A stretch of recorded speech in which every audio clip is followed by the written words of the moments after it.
Hey friends, welcome back to Win the Day with Back to the Bible. I'm Jacob Wirka. I'm filling in today for Nat as we look at how people are just drawn to Jesus.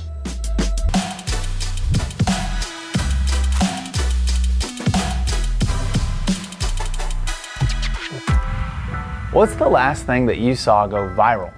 Now, when I say viral, I mean something that spreads everywhere as fast as possible. Maybe it was the latest TikTok dance, or maybe it was a piece of interesting news off of Twitter. We live in a day and age where news spreads quickly. We have access to information at the tips of our fingers, and ideas can be spread rapidly from person to person. Today, I want to look at Matthew chapter 4 and examine the beginning of Jesus' ministry on earth. What you'll find is that Jesus and his fame and his message go viral. They spread really quickly. Today we'll be reading Matthew chapter 4, verses 23 through 25. This is coming right after Jesus has overcome his temptation from Satan in the wilderness, and he's called a number of disciples to follow him. It seems as if Jesus has passed the test, he's gathered his team, and now he's set out on his mission. Chapter 4, verses 23 through 25 says, "And he went throughout all Galilee, teaching in their synagogues, proclaiming the gospel of the kingdom, and healing every disease and every affliction among the people. So his fame spread quickly throughout all Syria, and they brought him all that were sick and afflicted with various diseases and pains, those oppressed by demons, and those having seizures and paralytics, and he healed them. And great crowds followed him from Galilee, and from the Decapolis, and from Jerusalem and Judea, and from beyond the Jordan." We see here that right off the bat, Jesus begins to go and proclaim the gospel, which means good news of his kingdom. And as he does this, he heals many people, and we see that his fame spreads quickly. By the end of this passage, great crowds have begun to follow him. In other words, Jesus has gone viral.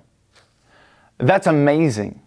Think about the fact that they don't have cell phones or social media or even newspapers, and his message is spreading quickly. This tells us that he must have been a pretty big deal.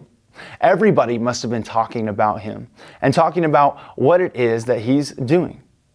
Again, here in verse 23, we see that he starts to proclaim the good news of the kingdom, which means that Jesus is trying to tell people that there is a better way. He begins to tell them about God's kingdom and God's authority and his way of doing things. Jesus' mission was to reveal God, and that's what he's doing right here on earth. Ultimately, Jesus came to share the good news that there is a hope of something greater than this life on earth, and there is a bigger picture. He doesn't just tell people about the kingdom, but he begins to show it as he goes around healing every disease and affliction. This shows us the power and the authority that Jesus has. He has the ability to heal. We can also see Jesus' heart in the fact that he has a desire to heal those who are sick and afflicted. This is a picture of the kingdom. In God's kingdom, there's no sickness, there's no affliction. This is what Jesus does. He came to fix what is broken by our sin. This is actually a picture of Jesus reversing the curse of the sin in this world.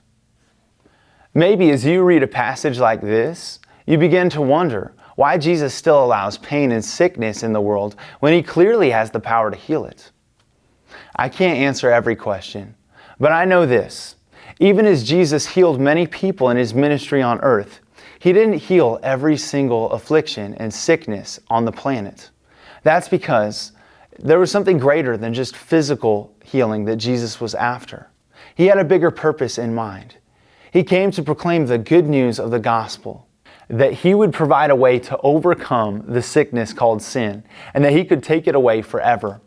Lastly, we see crowds of people that are drawn into Jesus. But we have to ask, are they drawn into Jesus because of who he is, or because of what they believe they can get from him? Ultimately, we all have to ask ourselves the same question. Do we only obey Jesus because we want him to solve all of our problems? Or are we truly seeking a relationship with Him? The Bible makes it clear that we should pursue a relationship with Jesus Christ first and trust in Him. And then we can look forward to a hope of a future with Him in His perfect kingdom forever. That's good news. That's a gospel worth proclaiming. And that is news worth going viral.